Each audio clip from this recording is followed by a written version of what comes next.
All right, so let's talk about module 2 and landing your dream job. Fair enough? Listen, again, Denver, advice, you've got that desire, you're ready to go. I'm gonna use a lot of analogies from the horse at the Kentucky Derby to building a house. Today we're gonna talk about a car, all right?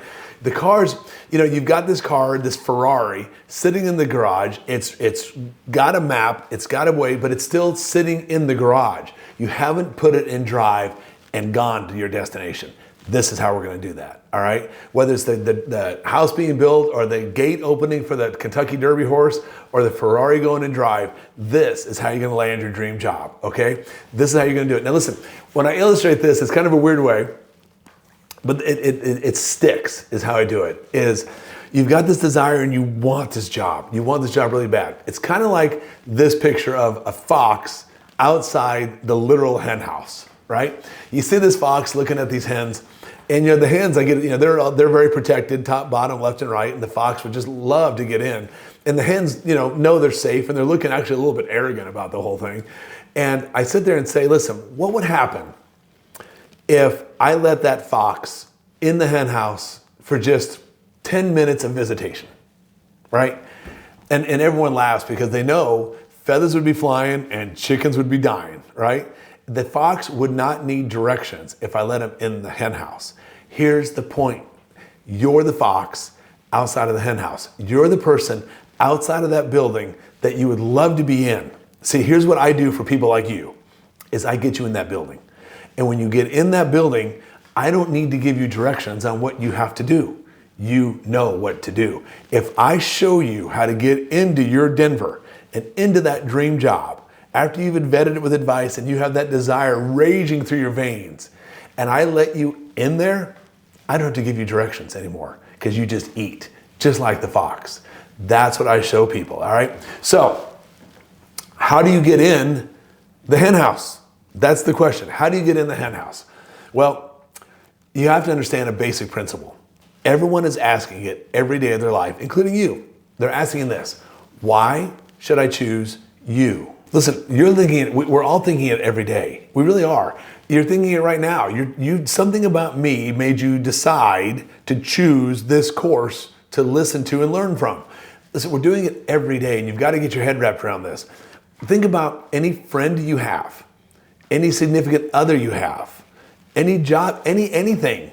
Subconsciously, you've made the decision to choose it. See what I mean here? You've chosen your friends. Listen, there's a lot of people in this world. Why did your friends become your friends? Why did your significant other become your significant other? Because something in your subconscious said, I choose you. And see, every single person looking to hire people like you are saying to themselves, consciously or subconsciously, why should I choose you? Think about that, right? How did you choose that business? Everyone's doing this. We're all saying to ourselves, why should I choose you? One quick little example on there, a little side note is, and again, it's a politically incorrect world, but so call it what you want, but this is just a true story, is years ago, I was looking to hire a landscaper to mow my yard, do all my stuff at my house, and one of my commercial properties was paying for it because I'm not that guy. I like to mow my own yard, but if someone else is gonna pay for it, rock on. So my friends, I was trying to find out who would be a great landscaper to do this because listen, everyone's got a mower and a weed eater and a blower. And how do you differentiate yourself, right? Why should I choose one guy over another guy? Well, my friend said, you got to talk to this guy named Mark. He's really good. So Mark came to my house, just like with a trailer full of lawnmowers and blowers and weed eaters. And we're talking, and he's a really nice guy. And it was just, lovely conversation. But I actually asked him what we're all thinking. Ready for this? True story. I asked him, I said, Mark, this is great, but why should I choose you? There's a lot of landscapers out here. Why should I choose you?